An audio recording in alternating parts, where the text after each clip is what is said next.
क्या आपने कभी सोचा है कि आपके और एक अमीर इंसान के बीच सबसे बड़ा फर्क क्या है? लक, फैमिली या फिर शिक्षा? नहीं, असली फर्क है सोच और फैसले। अब सोचिए, अगर आप आज जो कमाते हैं वही पैटर्न अगले 10 साल तक चलता रहा तो क्या आप करोड़पति बनेंगे या हमेशा ईएमआई भरते रहेंगे? डर लगा? अच्छा है, क्योंकि डर ही बदलाव की पहली सीढ़ी है। आज हम बात करेंगे कैसे बने अमीर। ये कोई जादू नहीं बल्कि 60 ठोस प्रिंसिपल्स हैं। और आखिरी पॉइंट, वो इतना पावरफुल है कि अगर आपने उसे पकड़ लिया तो जिंदगी बदल जाएगी। एक, इनकम माइंडसेट। सच्चाई ये है, बचत से अमीरी नहीं आती, अर्निंग पावर बढ़ाना जरूरी है। कितने लोग हैं जो एक ही जॉब पर सालों से अटके हैं, प्रमोशंस का इंतजार कर रहे हैं। कंपनीज आपको अमीर बनाने के लिए नहीं बनी, वो अपने ओनर्स को अमीर बनाने के लिए बनी है। तो स्किल सीखो, साइड हसल शुरू करो, फ्रीलांसिंग करो और इनकम स्ट्रीम्स मल्टीपल बनाओ। अरे भाई, नेटफ्लिक्स का पासवर्ड शेयर करना इनकम स्ट्रीम नहीं कहलाता। तो खर्च पर कंट्रोल। आप चाहे कितने भी कमाओ, अगर खर्च बढ़ा तो गेम ओवर। यंग एज में सबसे बड़ी गलती लाइफस्टाइल इन्फ्लेशन। पहली सैलरी आई तो आईफोन, ईएमआई में बाइक और क्रेडिट कार्ड का जाल। सोचो, अगर आपने अगले 5 साल सिर्फ 30% सेविंग हैबिट बना ली तो आपके पास कितने लाख होंगे?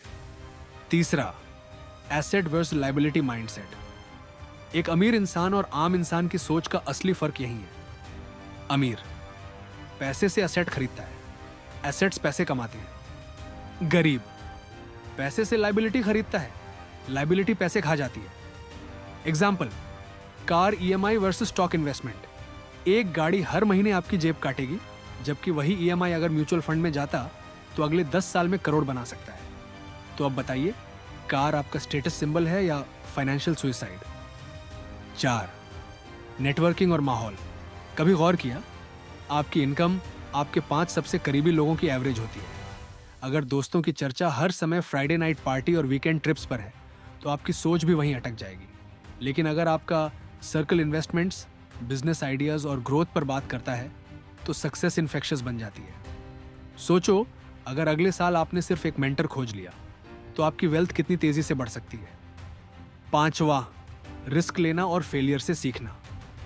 इंडिया में बहुत लोग ड्रीम देखते हैं लेकिन रिस्क लेने से डरते हैं। ट्रूथ, सेफ खेलने वाले रेयरली रिच बनते हैं। स्टार्टअप फेल हुआ, कोई बात नहीं, स्टॉक गिर गया, लेसन है। अमीर लोग फेलियर को फीस मानते हैं, गरीब लोग उसे एंड मानते हैं। एग्जाम में फेल हुए तो रिजल्ट कार्ड घर पे छुपाना पड़ा था, लेकिन फाइनेंशियल फेलियर छुपाना मत, उसे सीख में बदलो। 6, समय का मूल्य। टाइम ही सबसे बड़ा करेंसी है। पुअर माइंडसेट, पैसे बचाने के लिए घंटों लाइन में खड़े रहना। रिच माइंडसेट, समय बचाने के लिए पैसे लगाना। अगर आप अपने टाइम को ₹0 समझते रहोगे तो बैंक बैलेंस भी ₹0 जैसा ही रहेगा। और यही हमें ले जाता है उस सीक्रेट प्रिंसिपल पर जिससे अमीर लोग असली अमीर बनते हैं। 7, कंपाउंड ग्रोथ का रूल। अब आती है असली गेम चेंजर स्ट्रैटेजी। रिच लोग कंपाउंड ग्रोथ का फायदा उठाते हैं, चाहे वो पैसे हों, स्किल्स हों या रिलेशनशिप्स। आपके छोटे छोटे इन्वेस्टमेंट कंसिस्टेंसी और पेशेंस के साथ करोड़ में बदल सकते हैं। लेकिन यहाँ ट्विस्ट है, 90% लोग कंपाउंड पावर को लेट समझते हैं और तब तक टाइम निकल चुका होता है। यही कारण है कि 25 साल की उम्र पर सही कदम उठाने वाला 35 में आर्थिक रूप से स्वतंत्र हो सकता है और 35 पर शुरू करने वाला 50 में भी ईएमआई भर रहा होता है। तो अब सवाल ये है, आप किस कैटेगरी में आना चाहते हैं? अमीर बनने का सीक्रेट सिर्फ नॉलेज नहीं, एक्शन है। और अगर आप कंपाउंड ग्रोथ को डिटेल में समझना चाहते हैं तो मैंने आपके लिए एक डेडिकेटेड वीडियो बनाऊंगा, पावर ऑफ कंपाउंडिंग। और अगर आप चाहते हैं कि आप सबके लिए वो वीडियो बनाऊं तो कमेंट में कंपाउंडिंग लिखिए, क्योंकि याद रखिए, समय प्लस सही फैसला अमीरी।